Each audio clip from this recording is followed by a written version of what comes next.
வங்கக்கடலில் புதிய காற்றழுத்த தாழ்வு பகுதி உருவாகி இருக்கிறது என கணிக்கப்பட்டிருக்கிறது. காற்றழுத்த தாழ்வு பகுதி மேலும் வலுப்பெற வாய்ப்பு இருப்பதாக கணிக்கப்பட்டிருக்கிறது. மழை நிலவரம் குறித்த செய்திகளை வீரா அவர்களிடம் கேட்போம். வீரா, வணக்கம். காற்றழுத்த தாழ்வு பகுதி உருவாகி இருக்கிறது. சென்னையில் மழை அதிகரிக்குமா? கடந்த ஜூன் மாதம் தென்மேற்கு பருவமழை என்பது இந்தியாவில் தொடங்கியது. குறிப்பாக தென்மேற்கு பருவமழை தொடங்கியதிலிருந்தே நமக்கு கேரளா, தமிழ்நாட்டினுடைய மேற்கு தொடர்ச்சி மலை மாவட்டங்கள் மற்றும் தென் மாவட்டங்கள், அதாவது கோவை, நீலகிரி, தென்காசி, தூத்துக்குடி, கன்னியாகுமரி, தேனி உள்ளிட்ட பகுதிகளிலும், அதே போல கேரளாவினுடைய மலை மாவட்டங்களிலும், அதே போல வட மாநிலங்களிலும் கனமழை முதல் மிக கனமழை தொடர்ச்சியாக பதிவாகி வந்தது. இந்நிலையில இந்த தென்மேற்கு பருவமழை வட தமிழக பகுதிகளில் ஒரு கனமழையை கொடுப்பதற்கான ஒரு நாளாக அடுத்து வரக்கூடிய நாட்கள் அமைந்திருப்பதாக வானிலை ஆய்வு மையம் தெரிவித்திருக்கிறாங்க. குறிப்பாக வடமேற்கு வங்கக்கடல் மற்றும் அதனை ஒட்டி இருக்கக்கூடிய மேற்கு வங்கம், வடக்கு ஒடிசா கடற்கரை பகுதிகளில் ஒரு காற்றழுத்த தாழ்வு பகுதி என்பது இன்று காலை உருவாகி இருந்தது. இந்த காற்றழுத்த தாழ்வு பகுதி அடுத்த 24 மணி நேரத்தில் வடமேற்கு திசையில நகர்ந்து மேலும் ஆழ்ந்த காற்றழுத்த தாழ்வு பகுதியாக வலுப்பெற அதிக வாய்ப்பு இருப்பதாக வானிலை ஆய்வு மையம் தெரிவித்திருக்கிறாங்க. இதனுடைய எதிரொலியாக ஆகஸ்ட் 16ஆம் தேதி முதல் 18ஆம் தேதி வரை வடமேற்கு மற்றும் அதனை ஒட்டி இருக்கக்கூடிய மேற்கு மத்திய வங்கக்கடல், மேற்கு வங்காளம் மற்றும் அதனை ஒட்டி இருக்கக்கூடிய வங்கதேச கடற்கரை, ஒடிசா, வடக்கு ஆந்திர பிரதேச கடற்கரைகளில மணிக்கு 40 முதல் 50 கிலோமீட்டர் வேகத்தில் காற்று வீசக்கூடும் என வானிலை ஆய்வு மையம் தெரிவித்திருக்கிறாங்க. அதே போல 60 கிலோமீட்டர் வேகத்திலும் திடீரென ஒரு சில நேரங்கள்ல சூறாவளி காற்று கடற்கரை பகுதிகளில் வீசக்கூடும் என வானிலை ஆய்வு மையம் தெரிவித்திருக்கிறாங்க. இந்த மேற்கண்ட பகுதிகளில் கடல் கொந்தளிப்பாகவோ அல்லது மிகவும் கொந்தளிப்பாக இருப்பதற்கான அதிக வாய்ப்பு இருப்பதாகவும் வானிலை ஆய்வு மையம் தெரிவித்திருக்கிறாங்க. இதனுடைய எதிரொலியினால ஆகஸ்ட் 16ஆம் தேதி முதல் 18ஆம் தேதி வரை வடமேற்கு மற்றும் அதனை ஒட்டி இருக்கக்கூடிய மேற்கு மத்திய வங்கக்கடல், மேற்கு வங்கம், அதனை ஒட்டி இருக்கக்கூடிய வங்கதேசம், ஒடிசா, வடக்கு ஆந்திர பிரதேச கடற்கரைகளுக்கு மீனவர்கள் கடலுக்கு மீன் பிடிக்க செல்ல வேண்டாம் என வானிலை ஆய்வு மையம் அறிவித்திருக்கிறாங்க.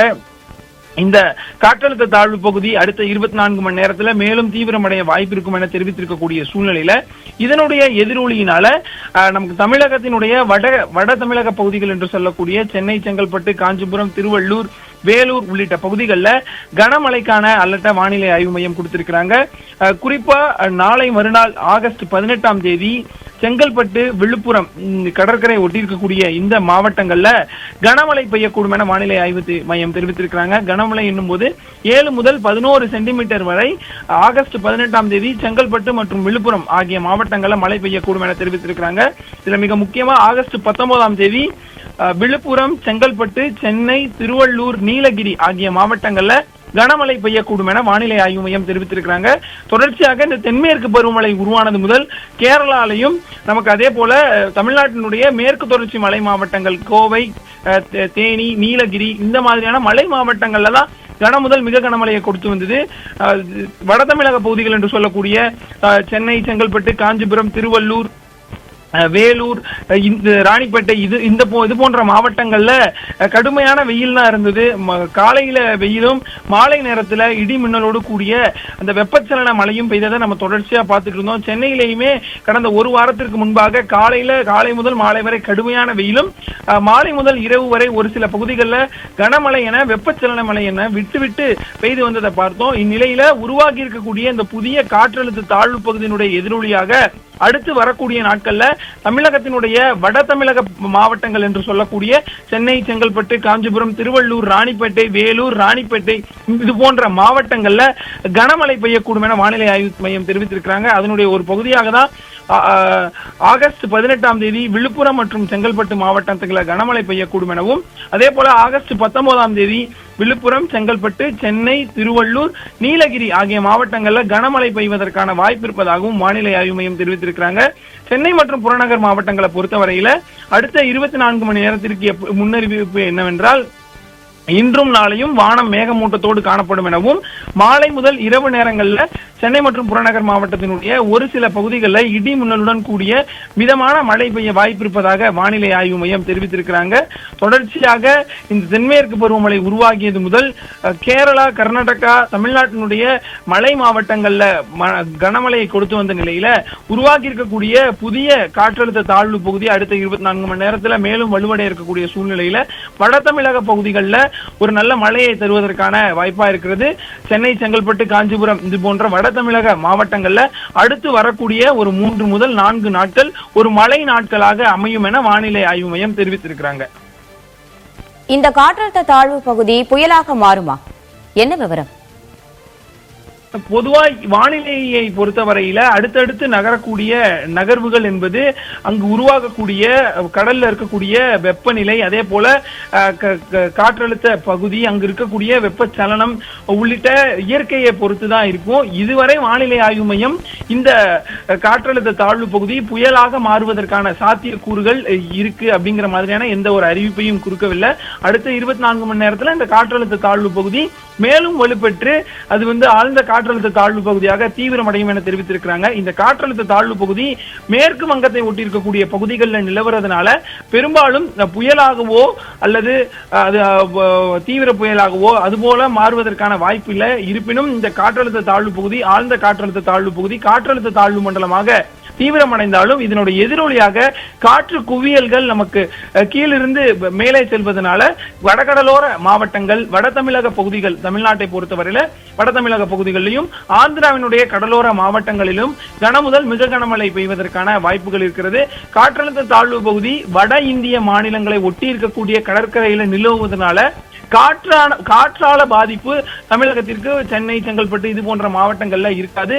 இருப்பினும் காற்று சுழற்சி நமக்கு தமிழகம், ஆந்திரம் உள்ளிட்ட கடற்கரை பகுதிகளில் இருந்து காற்று குவியலை மேலே நோக்கி இழுப்பதனால சாலிடாவே நமக்கு சென்னை, செங்கல்பட்டு, காஞ்சிபுரம் உள்ளிட்ட வட தமிழக மாவட்டங்களிலும் ஆந்திர கடற்கரை ஒட்டி இருக்கக்கூடிய கடலோர மாவட்டங்களிலும் கனமுதல் மிக கனமழை பெய்வதற்கான வாய்ப்பு இருக்கிறது.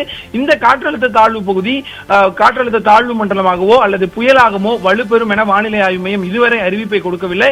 அது போக போக இதனுடைய நகர்வு, இது எந்த திசையை நோக்கி செல்கிறது, இந்த சுழற்சியானது வேகம் எடுக்கிறதா, அது இருக்கக்கூடிய அங்க மேக குவியல்கள் உள்ளிட்டவற்றை பொறுத்துதான் பின்வரக்கூடிய நாட்கள்ல இது ஆழ்ந்த காற்றழுத்த தாழ்வு மண்டலமா தீவிரமடையுமா அல்லது இது புயலாக வலுப்பெறுமா என்பதை வானிலை ஆய்வு மையம் சொல்லுவாங்க. தற்போது வரை வானிலை ஆய்வு மையத்தினுடைய முன் அறிவிப்பை பொறுத்தவரையில இந்த காற்றழுத்த தாழ்வு பகுதி இன்று காலை 8:30 மணி அளவுல அதே பகுதியில காற்றழுத்த தாழ்வு பகுதியாகவே நிலவுது. இது அடுத்த 24 மணி நேரத்துல ஆழ்ந்த காற்றழுத்த தாழ்வு பகுதியாக மேலும் வலுப்பெறுவதற்கான வாய்ப்புகள் இருக்கிறது. இது ஆழ்ந்த காற்றழுத்த தாழ்வு பகுதியாகவே மேற்கு வங்கத்தை ஒட்டியிருக்கக்கூடிய கடற்கரைகள்ல கரையை கடக்கக்கூடும் அல்லது இது தொடர்ந்து அதே பகுதியில தாழ்வு மண்டலமாக வலுப்பெற்று ஒரு நல்ல மழையை வட இந்திய மாநிலங்கள்ல மேலும் தென்மேற்கு பருவமழை தீவிரமடைவதற்கான ஒரு சாத்தியக்கூறுகளை கொடுத்து கரையை கிடப்பதற்கான வாய்ப்புகளும் இருக்கிறது. ஆனால் தற்போது வானிலை அறிவிப்பினுடைய கணிப்புகள் படி அடுத்த 24 மணி நேரத்தில் இந்த காற்றழுத்த தாழ்வு பகுதி ஆழ்ந்த காற்றழுத்த தாழ்வு பகுதியான வலுப்பெறுவதற்கான வாய்ப்புகள் இருப்பதாக தான் தெரிவித்திருக்கிறாங்க. இருப்பினும் இந்த காற்றழுத்த தாழ்வு பகுதியினுடைய தாக்கத்தால வட தமிழக பகுதிகளில் அடுத்த 3 முதல் 4 நாட்களுக்கு மழை நாட்களாக அமையும் என எதிர்பார்க்கிறாங்க. இந்த காற்றழுத்த தாழ்வு பகுதியால சென்னைக்கு கனமழை எதனா வாய்ப்பு இருக்கிறதா? ஏற்கனவே சொன்ன மாதிரி அடுத்த 3 நாட்கள், அதாவது ஆகஸ்ட் 18 மற்றும் ஆகஸ்ட் 19 ஆகிய 2 நாட்கள் வட தமிழக மாவட்டங்கள்ல கனமழை பெய்யக்கூடும் என தெரிவித்திருக்கிறாங்க. குறிப்பா ஆகஸ்ட் 18ஆம் தேதி விழுப்புரம் மற்றும் செங்கல்பட்டு அந்த 2 மாவட்டங்கள்ல கனமழை பெய்வதற்கான வாய்ப்பு இருக்கு எனவும், ஆகஸ்ட் 19ஆம் தேதி சென்னை, செங்கல்பட்டு, திருவள்ளூர், விழுப்புரம் மற்றும் நீலகிரி ஆகிய மாவட்டங்கள்ல கனமழை பெய்யக்கூடும் என வானிலை ஆய்வு மையம் தெரிவித்திருக்கிறாங்க. ஏற்கனவே கடந்த ஒரு வாரத்திற்கு முன்பாக சென்னை மற்றும் புறநகர் மாவட்டங்கள்ல காலை முதல் மாலை வரை கடுமையான வெயிலோட தாக்கமும், மாலை முதல் இரவு வரை சென்னை மற்றும் புறநகர் மாவட்டங்கள்ல ஒரு சில பகுதிகளில் கனமழை வரை இந்த வெப்பச்சலன மழையாக பொழிந்து வந்தது. இந்நிலையில ஆகஸ்ட் 19ஆம் தேதி சென்னைக்கு மிக கனமழைக்கான மஞ்சள் நிற எச்சரிக்கையை வானிலை ஆய்வு மையம் கொடுத்திருக்கிறாங்க. ஆகஸ்ட் 19ஆம் தேதி சென்னை, விழுப்புரம், திருவள்ளூர், செங்கல்பட்டு அதே போல மேற்கு தொடர்ச்சி மலை மாவட்டமான நீலகிரி இந்த மாவட்டங்கள்ல மிக கனமழைக்கான மஞ்சள் நிற எச்சரிக்கையையும், ஆகஸ்ட் 18ஆம் தேதி விழுப்புரம் மற்றும் செங்கல்பட்டு மாவட்டங்களுக்கு கனமழைக்கான மஞ்சள் நிற எச்சரிக்கையும் வானிலை ஆய்வு மையம் கொடுத்திருக்கிறாங்க. இந்த காற்றழுத்த தாழ்வு பகுதியினுடைய நகர்வை பொறுத்தும் அதனுடைய வேகத்தை பொறுத்தும் மேலும் இது தீவிரமடையக்கூடிய ஒரு சூழ்நிலை உருவாகுமானால் சென்னைக்கு கொடுத்திருக்கக்கூடிய அந்த கனமழை என்பது மிக கனமழைக்கான ஆரஞ்சு அலர்ட்டாக கூட மாறக்கூடும். இது தொடர்ந்து அடுத்து இந்த காற்றழுத்த தாழ்வு பகுதியினுடைய நகர்வும் அது இருக்கக்கூடிய அந்த வேகத்தை பொறுத்தும் அடுத்தடுத்த அப்டேட்களை வானிலை ஆய்வு மையம் தெரிவிப்பாங்க. தற்போது வரை ஆகஸ்ட் 19ஆம் தேதி சென்னைக்கு கனமழைக்கு வாய்ப்பு இருக்கு என வானிலை ஆய்வு மையம் தெரிவித்திருக்கிறாங்க.